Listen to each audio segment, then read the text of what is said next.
Ropes Organization Walcott Foundation Indian Trust Special Coaching to 8th, 9th and 10th Classes Digital Virtual Learning Bangaru Palimani Rugangavar from Pedapunjani by Reddy Pulli Mandal. Chairman Dhanse Director Drive Sri Lata. Hi, hello, welcome to Ropes Organization. This is Durga Prasad Reddy teaching in biology. So in this video we can discuss about a 9th class biology, chapter 5, the fundamental unit of life. So ఈ lesson లో మనం ఏం నేర్చుకోబోతున్నామంటే the fundamental unit of life. So this is the topic name, the fundamental unit of life. So fundamentally what is the starting of life? అసలు life దేంతో start అవుతుంది, ఎలా start అవుతుంది, అసలు ఏంటి అనే దాని గురించి మనము ఈ చాప్టర్ లో నేర్చుకోబోతున్నాం. So first we can discuss about what is meant by the fundamental unit of life. అసలు fundamental unit of life అంటే ఏంటి? సో దాని గురించి మనం ఈ యూనిట్ లో నేర్చుకోబోతున్నాం. ఈ చాప్టర్ లో నేర్చుకోబోతున్నాం. While examining a thin silk of cork, Robert Hooke saw that the cork of resembled the unit structure of honeycomb consisting of many little compartments. General గా ఏంటంటే ఇప్పుడు ఫర్ ఎగ్జాంపుల్ మీరు తేనె తుట్టని కానీ లేకపోతే హనీ కాంపోనెంట్స్ అని పిలుస్తాం కానీ honey combo. So honey combo అని పిలుస్తాం. జనరల్ గా ఏంటంటే మీరు అబ్జర్వ్ చేస్తే ఇలా హనీ ఇది ఉంటుంది. సో దాంట్లో ఏంటంటే ఇలా గదులుగా ఉంటుంది. ఇలాంటి స్ట్రక్చర్ కనిపిస్తుంది. So it's constructed by honey bees. So honey bees ఇలా కన్స్ట్రక్ట్ చేస్తుంది. దీన్ని ఏమంటారంటే గదులు అని పిలుస్తాం, సెల్స్ అని కూడా పిలుస్తాం. ఓకేనా? సో దీన్ని మొట్టమొదటిసారిగా ఏంటంటే ఇద్దరు సైంటిస్టులు ఉన్నారు. ఒకటి వచ్చి Roberts. So Cork, Roberts. So Robert Hooke and Cork. The both scientists are identified like Cork అంటే ఏంటంటే బెరడు లాంటి నిర్మాణంలో ఏంటంటే గదులు వంటి నిర్మాణం లైక్ దిస్. సో ఇలాంటి స్ట్రక్చర్ మనకి కనిపిస్తూ ఉంటుంది. సో దీంట్లో ఏంటంటే cork is a substance which comes from the bark of a tree. So general గా ఏంటంటే ఇప్పుడు ఫర్ ఎగ్జాంపుల్ మనం ఒక ట్రీని కనుక అబ్జర్వ్ చేసే ట్రీని తీసుకుంటే ఇలా ఉంటుంది. సో దీని పైన ఉన్నటువంటి దీన్ని ఏమని పిలుస్తామంటే కార్క్ అంటాం. బెరడు ఏమని పిలుస్తాం దాన్ని కార్క్. లేకపోతే దీన్ని బార్క్ అని కూడా పిలుస్తాం, బార్క్. దీనికి లోపల ఉన్నదాన్ని కార్క్ అంటాం, విచ్ ఈస్ ఇన్సైడ్. లోపల భాగంలో ఉన్నదాన్ని కార్క్ అంటాము. సో బయట ఉన్న దాన్ని ఏమని పిలుస్తామంటే బెరడు అంటాం. లోపల తుర్ర అంటాం కదా. సో లోపల ఉన్నటువంటి దాన్ని ఏమని పిలుస్తామంటే బెరడు లేకపోతే కార్క్ అంటాం. So BARC means which is the up side layer. బయట ఉన్నటువంటి ఈ లేయర్ ని మనం ఏమని పిలుస్తామంటే బార్క్ అంటాము. లోపల ఉన్నటువంటి దాన్ని ఏమని పిలుస్తామంటే కార్క్. సో ఇన్సైడ్ ఉన్నటువంటి దాన్ని ఏమని పిలుస్తాం cork. So it is substance which is come from the BARC. ఈ బార్క్ ద్వారా లోపల ఉన్నటువంటిది డెవలప్ అవుతుంటుంది of A tree. So general గా ట్రీస్ లో this was in the year of 1965. 1965 సంవత్సరంలో when Hooke made this chance observation throughout itself designated microscope or so designed by microscope. 1965 సంవత్సరంలో Robert Hooke అనేటటువంటి శాస్త్రవేత్త మొట్టమొదటిసారిగా కణాన్ని కనుక్కోవడం జరిగింది. That is called unit of the cell. Cell అని మనం ఇందాక టైటిల్ లో చదువుకున్నాం కదా.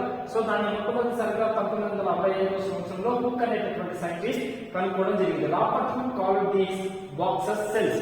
సో ఆ బాక్స్ లో మైక్రోస్కోప్ అబ్జర్వ్ చేసినప్పుడు తనకి ఇలా బాక్సులుగా కనిపించింది. ఆ కనిపించినటువంటి దానిని ఈ రాబర్ట్ హుక్ ఏమంటున్నాడంటే Robert hook called these boxes is called cells.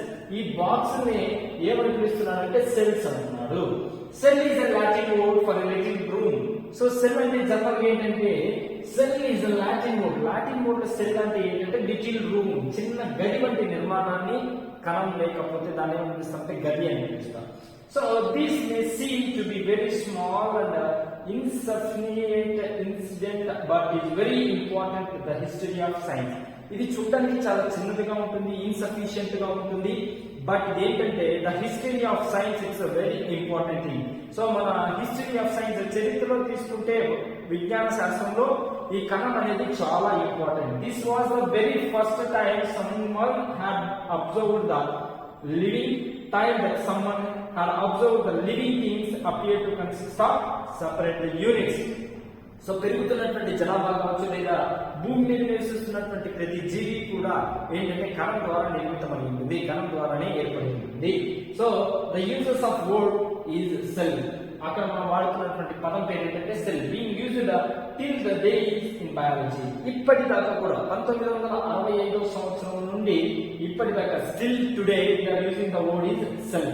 ఇప్పటి వరకు దాన్ని కూడా మనం బయాలజీలో సెల్ అని చెప్పుకుంటున్నాం. సెల్ అని అర్థం ఏంటంటే కణం. సో సెల్ ని తెలుగులో ఏమని పిలుస్తాం? కణం. సో ఇది మనం ఏంటంటే about cell introduction. So cell కనుక్కున్నటువంటి సైంటిస్ట్ ఎవరు? 1965 హుక్, రాబర్ట్ హుక్ అనేటటువంటి సైంటిస్ట్ 1965 సంవత్సరంలో కణాన్ని కనుక్కోవడం జరిగింది. ఎక్కడి నుంచి కనుక్కున్నాడు? సో మొక్క యొక్క బెరడులో, the bark of tree.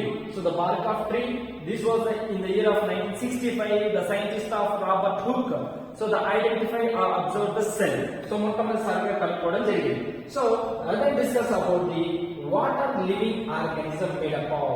So living organisms ఎలా మేడప్ అయి ఉంటాయి, ఏ విధంగా తయారై ఉంటాయి, సో ఏ విధంగా డెవలప్ అవుతాయి, సో వాటి గురించి డిస్కస్ చేస్తే let us take a small piece of from onion bulb. So ఏంటంటే మనం ఒక చిన్న ఆనియన్ బల్బ్, సో ఎర్రగడ్డలో ఉన్నటువంటి ఒక చిన్న భాగాన్ని కట్ చేసుకుంటే with the help of a PL or forcep తో కానీ లేకపోతే పీప్ తో కానీ మనం ఏంటంటే so I mean take off forceps తో తీసుకుంటే so peel can be off the skin called as epidermis. సో మీరు ఎర్రగడ్డను వచ్చేటప్పుడు దాన్ని చూస్తే పైన ఒక పొర వంటి నిర్మాణం వస్తుంది. పీల్ అంటే పొర.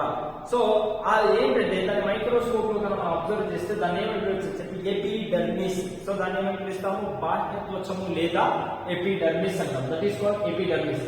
From the concave sides inner layers. So దాంట్లో ఏంటంటే కొన్ని ఇన్నర్ లేయర్స్ అనేవి ఉంటాయి ఆనియన్స్ పైన. సో మన ఆనియన్ ఎర్రగడ్డ వచ్చినప్పుడు మనకి క్లియర్ గా లేయర్స్ అనేవి కనిపిస్తాయి. These layers can be put immediately in a watch glass containing water. So watch glass లోకి మనం ఏంటంటే వాచ్ గ్లాస్ ఇలా ఉంటుంది వాచ్ గ్లాస్. దీంట్లో మనం కొంచెం వాటర్ తీసుకొని ఆ పీల్ అందులో వేస్తే this will be prevent the peel from the getting floor or getting dry. So ఏంటంటే కొంత సమయానికి ఆ వాటర్ నుంచి తీసి మనం దానిగా డ్రై చేస్తే, సో ఆ పీల్ గా డ్రై చేస్తే ఏమవుతుంది? Let us take a glass slide. So దాన్ని మనము ఒక గ్లాస్ సైడ్ తీసుకొని ఇలా ఉంటుంది గ్లాస్ స్లైడ్. సో స్లైడ్ ని తీసుకుంటాం. It is practical equipment. ఇదేంటంటే స్లైడ్ అని పిలుస్తాం దీన్ని, స్లైడ్ అని. సో ఈ స్లైడ్ ని తీసుకొని మనం ఏంటంటే మైక్రోస్కోప్ లో అబ్జర్వ్ చేసి దీని మీద మనం ఆనియన్ పీల్ ని ఇలా పేస్ట్ చేస్తాం, డ్రై అయినటువంటి ఆనియన్ పీల్. సో దాన్ని మనం అబ్జర్వ్ చేసినప్పుడు మైక్రోస్కోప్ లో అబ్జర్వ్ చేస్తే so can let us take a glass slide. So glass slides ని తీసుకుంటాం. గ్లాస్ స్లైడ్ ని తీసుకుంటే సో ఈ glass slide put up a drop of water on and transfer a small pieces of the peel from the watch glass to the slide. Slide మీద మనం ఒక చిన్న water drop వేస్తే make sure that the peel is perfectly flat on the slide. So అప్పుడు ఏమవుతుందంటే ఆ slide కి correct గా సర్ఫేస్ పైన క్లియర్ గా మనకి ఏంటంటే అతుక్కుపోతుంది. సో ఆ అతుక్కున్నప్పుడు మనం మైక్రోస్కోప్ లో క్లియర్ గా అబ్జర్వ్ చేయొచ్చు. So a thin camel hair or paint brush may be necessary to helpful to transfer the peel. So దాన్ని మనం ఇలా ప్లేట్ పైకి తీసుకోవడానికి, స్లైడ్ మీద తీసుకోవడానికి పెయింట్ బ్రష్ ని మనము యూజ్ చేయొచ్చు.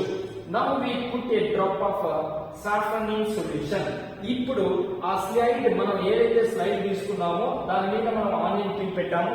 ఈ ఆనియన్ పీల్ పైన మనం water drop, so 1 drop of water, so water drop వేసాం. Are adding safranin. So safranin solution ని మనము యాడ్ చేస్తాం. Adding safranin solution. సో ఈ సొల్యూషన్ యాడ్ చేసినప్పుడు on this piece followed by cover slip. So దీనిపైన మళ్ళీ మనం ఏం చేస్తాం అంటే కవర్ స్లిప్ ని పేస్ట్ చేస్తాం.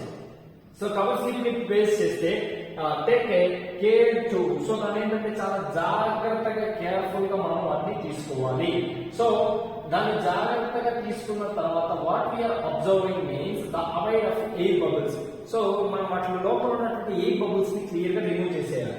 So while putting the cover slip with the help of mounting needles, so needles ద్వారా మనం క్లియర్ గా దాన్ని సో స్లైడ్ పైన సెట్ చేసి ask your teacher to help. So మనం టీచర్ యొక్క హెల్ప్ ని తీసుకొని to have prepared a temporary amount of onion peel. So ఈ ఆనియన్ పీల్ ఎక్స్పెరిమెంట్ ని మనం మైక్రోస్కోప్ లో అబ్జర్వ్ చేస్తే అండర్ లో power followed by microscope. So microscope లో మనం ఏం చేస్తామంటే అబ్జర్వ్ చేస్తాం.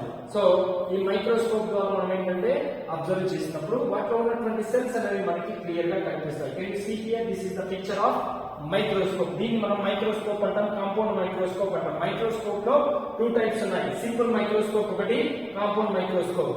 So microscope is divide by 2 types. Microscope is divided by 2 types. So one is simple simple microscope, another one is compound microscope.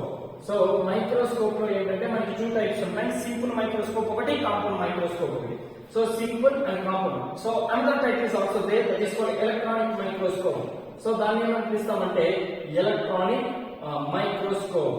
So that is called electronic microscope. So ఇవి 3 రకాలైనటువంటి microscope, simple ఒకటి, compound ఒకటి, electronic microscope ఒకటి. So now we can discuss about the structure.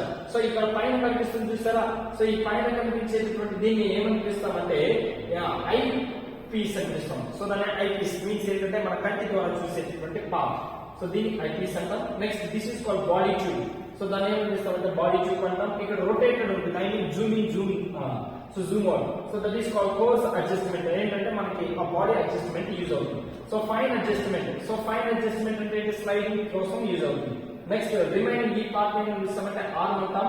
So కింద ఉన్నటువంటి దీన్ని ఏమని పిలుస్తామంటే objective lens అంటాం. సో ఇక్కడ ఏంటంటే clips to controlling the slide. So slide అటు ఇటు తిరగకుండా ఈ క్లిప్ ని యూజ్ చేస్తాము, మైక్రోస్కోప్ స్లైడ్.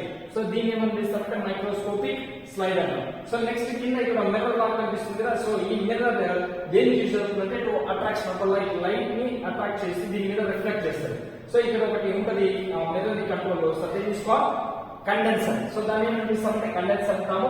సో ఇక్కడ స్విల్ అనేది ఒకటి ఉంటుంది, దీన్ని ఏమని పిలుస్తామంటే లైక్ దాన్ని స్టేజ్ అని పిలుస్తాం.